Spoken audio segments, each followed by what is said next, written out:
আজ আপনাদের শোনাবো এমন এক পরিবারের গল্প যারা পাহাড়ের শান্ত স্নিগ্ধতার খোঁজে গিয়ে হারিয়ে গিয়েছিল এক চিরন্তন অন্ধকারের অতল গভীরে। দার্জিলিংয়ের কুয়াশা ঢাকা নির্জন রাস্তা, পুরনো ব্রিটিশ বাংলো আর এক অলৌকিক অভিশাপের চাদরে মোড়া আজকের এই কাহিনী। গল্পটি শুরু করার আগে আলোটা নিভিয়ে দিন, হেডফোনটা কানে গুজে নিন, আর মনে রাখবেন, কখনো কখনো যা আমরা চোখের সামনে দেখি তার চেয়ে অনেক বেশি ভয়ানক কিছু লুকিয়ে থাকে কুয়াশার ওপারে। নমস্কার, আমি সায়ান। ছায়াগল্পের এক নতুন পর্বে আপনাদের সবাইকে স্বাগত। আজ থেকে ঠিক ১০০ বছর আগের কথা। ১৯২৬ সালের এক অভিশপ্ত ইতিহাস বুকে নিয়ে দাঁড়িয়েছিল দার্জিলিংয়ের লেবংকার্ট রোডের একদম শেষ প্রান্তের একটি বাংলো, উইন্ডসর ভিলা। পাহাড়ের রানী দার্জিলিং তখন ব্রিটিশ সাহেবদের প্রিয় অবকাশ যাপন কেন্দ্র হলেও এই নির্দিষ্ট বাংলোটার দিকে কেউ সহজে পা বাড়াত না। দেওয়াল বেয়ে উঠেছে বুনো আইভিলতা, আর ছাদটা খাড়া যাতে শীতকালের বরফ জমে না থাকে। কলকাতা থেকে বদলি হয়ে এই নিঝুম পাহাড়ে যখন ফার্নান্দেজ পরিবার এসে পৌঁছালে, তখন ঘড়িতে বিকেল ৪টে। ডেভিড ফার্নান্দেজ পেশায় ব্যাংক ম্যানেজার, সঙ্গে তার স্ত্রী মেরি এবং তাদের ১০ বছরের একমাত্র কন্যা সন্তান সারা। সারা জন্ম থেকেই একটু চুপচাপ, কিন্তু পাহাড়ের এই নিস্তব্ধতা তাকে যেন আরও বেশি গম্ভীর করে তুলেছিল। গাড়ি থেকে নেমে ডেভিড যখন বাংলোর ভারী ওক কাঠের দরজাটা খুলছিলেন, তখন একটা অদ্ভুত ক্যাচ ক্যাচ আওয়াজ হলো, যেন বাড়িটা একটা দীর্ঘশ্বাস ফেলল। মেরি কাঁধের চাদরটা আরেকটু জড়িয়ে নিয়ে বললেন, ডেভিড, জায়গাটা বড্ড বেশি নিঝুম না? কেমন যেন একটা স্যাঁতস্যাঁতে গন্ধ, ঠিক মানুষের পচা মাংসের মতো। পুরনো বাড়ি তো মেরি, কয়েকদিন থাকলেই সব ঠিক হয়ে যাবে। ডেভিড হেসে উত্তর দিলেন। কিন্তু তার নিজের বুকেও কেন জানি একটা অজানা অস্বস্তি মোচড় দিয়ে উঠল। তারা যখন ভেতরে ঢুকল, ভেতরের পরিবেশ ছিল আরও থমথমে। ড্রয়িং রুমের মাঝখানে একটা বড় ফায়ারপ্লেস, আর তার ঠিক ওপরে দেওয়ালে ঝুলছিল একটা বিশাল কাঠের ক্রুশবিদ্ধ যিশুর মূর্তি। মূর্তিটার বিশেষত্ব হল যিশুর মুখটা করুণ নয়, বরং কেমন যেন একটা তীব্র যন্ত্রণায় এবং রাগে বিকৃত হয়ে আছে। মেরি ওটার দিকে তাকিয়ে বুক চিরে একটা ক্রুশ চিহ্ন আঁকলেন। প্রভু যিশু, রক্ষা করো। রাতের খাবার শেষ করে যখন সবাই ঘুমাতে গেল, তখন ঘড়িতে রাত ১১টা। বাইরে পাহাড়ি হাওয়া বইছে সাঁ সাঁ করে। জানলার কাঁচগুলো সেই হাওয়ার ধাক্কায় কাঁপছে। সারা ঘুমাচ্ছিল তার নিজস্ব ঘরে, যা ছিল দোতলার একদম কোণের দিকে। রাত ঠিক ২টো, মেরির হঠাৎ ঘুম ভেঙে গেল। একটা অদ্ভুত শব্দে তার বুকটা কেঁপে উঠল। মনে হল বসার ঘর থেকে কেউ যেন ভারী কিছু মেঝেতে টেনে নিয়ে যাচ্ছে। তিনি ডেভিডকে ডাকলেন, ডেভিড, শোনো, নিচে কিসের শব্দ হচ্ছে? ডেভিড ধড়মড় করে উঠে বসলেন। দুজনে পা টিপে টিপে সিঁড়ি দিয়ে নিচে নামলেন। ড্রয়িং রুমে ফায়ারপ্লেসের কাঠগুলো তখনও মৃদু জ্বলছে। সেই লালচে আলোয় ডেভিড যা দেখলেন, তাতে তার শিরদাঁড়া দিয়ে একটা হিমশীতল স্রোত বয়ে গেল। দেওয়ালের সেই বিশাল ক্রুশ মূর্তিটা আর সেখানে নেই। ওটা মেঝেতে পড়ে রয়েছে, মুখ থুবড়ে।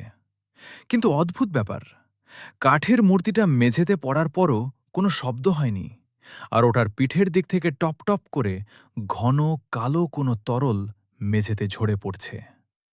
ডেভিড সাহস করে কাছে গিয়ে হাত দিতেই শিউরে উঠলেন। ওটা জল নয়, জমাট বাঁধা মানুষের তাজা রক্ত। ঠিক তখনই ওপরতলা থেকে সারা তীব্র গলায় চিৎকার করে উঠল, মাম্মি, ড্যাডি, ওকে, ও আমার দিকে তাকিয়ে আছে। ডেভিড আর মেরি পাগলের মতো ওপরে ছুটে গেলেন। সারার ঘরে ঢুকে দেখলেন সারা বিছানার এক কোণে গুটিসুটি মেরে বসে আছে। তার চোখ দুটো ভয়ে ঠিকরে বেরিয়ে আসতে চাইছে। সে জানলার দিকে আঙুল দেখিয়ে কাঁপতে কাঁপতে বলল, একটা সাদা গাউন পরা মেয়ে, তার মুখটা পোড়া, চামড়াগুলো গলে গলে পড়ছে। সে জানলার কাছে নখ দিয়ে আঁচড়াচ্ছিল আর বলছিল, আমার ক্রুশ ফিরিয়ে দাও, আমার ক্রুশ ফিরিয়ে দাও। পরের দিন সকালে ডেভিড স্থানীয় চার্চের ফাদার থমাসকে বাড়িতে ডেকে আনলেন। ফাদার থমাস যখন উইন্ডসর ভিলায় পা রাখলেন, তার মুখের রং চট করে বদলে গেল। তিনি ড্রয়িং রুমের সেই ক্রুশটার দিকে তাকিয়ে পকেট থেকে পবিত্র জল বার করে ছেটাতে লাগলেন এবং বাইবেলের স্তোত্র পাঠ করতে লাগলেন। একান্তে ডেভিডকে ডেকে ফাদার বললেন, ডেভিড, তোমরা কি এই বাড়ির ইতিহাস জানতে না? ১৯২৬ সালে এখানে এক ব্রিটিশ পাদ্রির মেয়ে এলিজাবেথ থাকত। সে এক স্থানীয় যুবকের প্রেমে পড়েছিল, কিন্তু সমাজ তা মেনে নেয়নি। এলিজাবেথের বাবা তাকে এই ঘরে চাবুক মেরে ওই ক্রুশের সামনে বেঁধে জ্যান্ত পুড়িয়ে মেরেছিলেন। মৃত্যুর আগে এলিজাবেথ যিশুর ওপর বিশ্বাস হারিয়ে ঈশ্বরকে অভিশাপ দিয়েছিল। তারপর থেকে এই ক্রুশটা অভিশপ্ত। এখানে যে খ্রিস্টান পরিবারই এসেছে, কেউ বাঁচেনি। ফাদার থমাস ডেভিডকে একটা পুরনো চার্চের আর্কাইভে থাকা ডায়েরি দিলেন। ডায়েরিটা এলিজাবেথের নিজের হাতে লেখা। দুপুরে ডেভিড যখন ডায়েরিটা পড়ছিলেন, তখন চারদিকের আলো যেন আচমকা কমে এলো। ডায়েরির শেষ পাতায় রক্তের অক্ষরে লেখা ছিল, বাবা ভেবেছে ও আমাকে আগুনে পুড়িয়ে মারল, কিন্তু আমার আত্মা এই কাঠের ক্রুশে রয়ে গেল। যিশু আমাকে বাঁচায়নি, তাই আমি কোনো খ্রিস্টানকে এই বাড়িতে বাঁচতে দেব না। যখন কুয়াশা ঘরের ভেতরে ঢুকবে, তখন বুঝবে আমি আসছি। তোমার রক্ত দিয়ে আমি আমার পোড়া মুখ ঢাকব।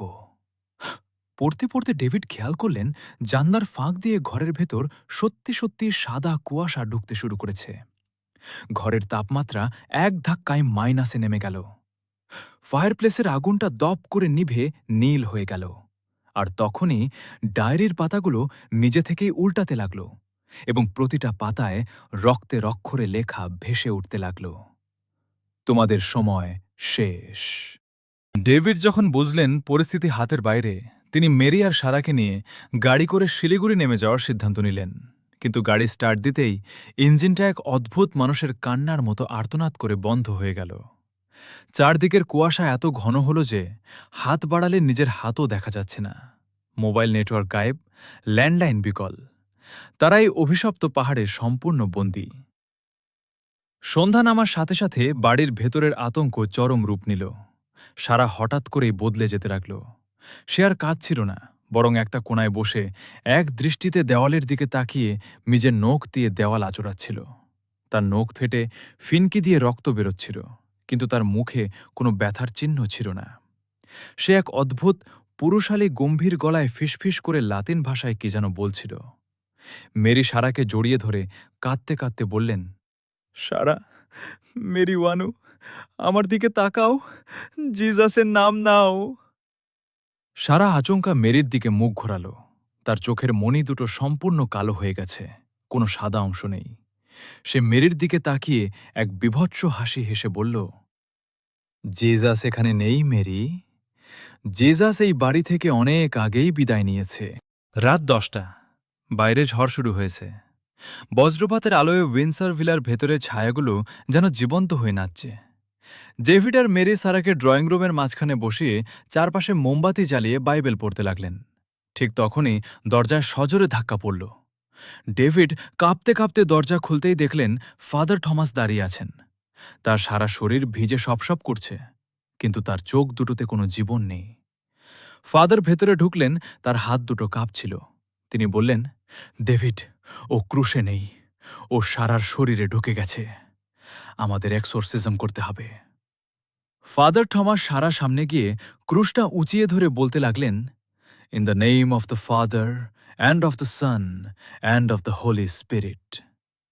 কিন্তু অলৌকিক ঘটনা ঘটল। সারা শূন্যে 4 ফুট ওপরে ভেসে উঠল। তার শরীরটা অদ্ভুতভাবে মটমট শব্দ করে বেঁকে গেল। সে ফাদারের দিকে তাকিয়ে একটা তীব্র চিৎকার ছাড়ল। সেই চিৎকারের শব্দে ঘরের সমস্ত জানলার কাচ ভেঙে চুরমার হয়ে গেল। বাতাসের এক তীব্র ঝাপটায় ফাদার থমাসের হাতের ক্রুশটা ছিটকে গিয়ে তার নিজের বুকেই গেঁথে গেল। ফাদার থমাস মুখ দিয়ে রক্ত বমি করে মেঝেতে লুটিয়ে পড়লেন। এবার সারা মেঝেতে নেমে এলো। সে 4 পায়ে পশুর মতো হামাগুড়ি দিয়ে ডেভিড আর মেরির দিকে এগিয়ে আসতে লাগল। তার শরীর থেকে তখন চামড়া পোড়ার তীব্র গন্ধ বেরোচ্ছে। ডেভিড তার স্ত্রীকে জড়িয়ে ধরে শেষবারের মতো প্রার্থনা করতে লাগলেন, hour father who art in heaven. কিন্তু প্রার্থনা শেষ হল না। ঘরের ভাঙা জাংলা দিয়ে হু হু করে কুয়াশা ঢুকে গোটা ঘরটাকে সাদা চাদরে ঢেকে দিল। সেই কুয়াশার ভেতর থেকে দুটো জ্বলন্ত কয়লার মতো চোখ, হেগো এবং একটা পুড়ে যাওয়া কঙ্কালসার হাত বেরিয়ে এলো। মেরি শেষবারের মতো চিৎকার করে উঠলেন, সারা, আমার সন্তান! তারপর সব স্তব্ধ।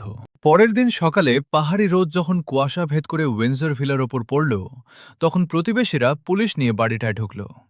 পুলিশ ভেতরে ঢুকে যা দেখল, তাতে অভিজ্ঞ অফিসারদেরও চোখ দিয়ে জল চলে এলো।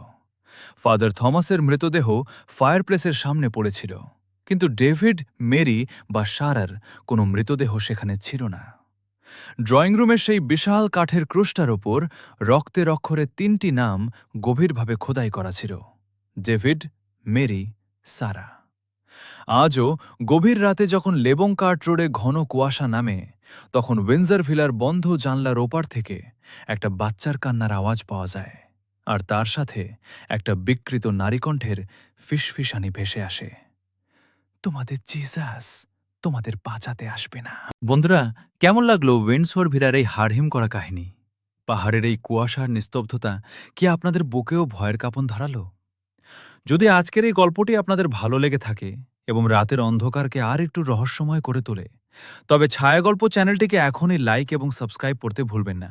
আপনার বন্ধুদের সাথেও শেয়ার করুন, যারা আপনার মতোই ভৌতিক গল্প ভালোবাসে। আচ্ছা, আপনাদের কি মনে হয়, ফার্নান্দেজ পরিবারের কি সত্যিই কোনো পরিণতি হয়েছিল, নাকি এলিজাবেথের অভিশাপ আজও ওই পাহাড়ে ঘুরে বেড়াচ্ছে? আপনার মতামত নিচে কমেন্ট করে অবশ্যই জানান। আর হ্যাঁ, পাশে থাকা বেল আইকনটি প্রেস করে রাখুন, যাতে পরবর্তী পর্বের কুয়াশা আপনার দরজায় কড়া নাড়ার আগেই আপনি নোটিফিকেশন পেয়ে যান। আজকের মতো এখানেই বিদায় নিচ্ছি। সাবধানে থাকবেন, আর রাতে ঘুমানোর আগে ঘরের জানলাগুলো ভালো করে বন্ধ করতে ভুলবেন না। কে জানে, কুয়াশা হয়তো আপনার ঘরের দিকেই এগোচ্ছে। আমি সায়ান, দেখা হচ্ছে ছায়াগল্পের আগামী পর্বে। শুভরাত্রি।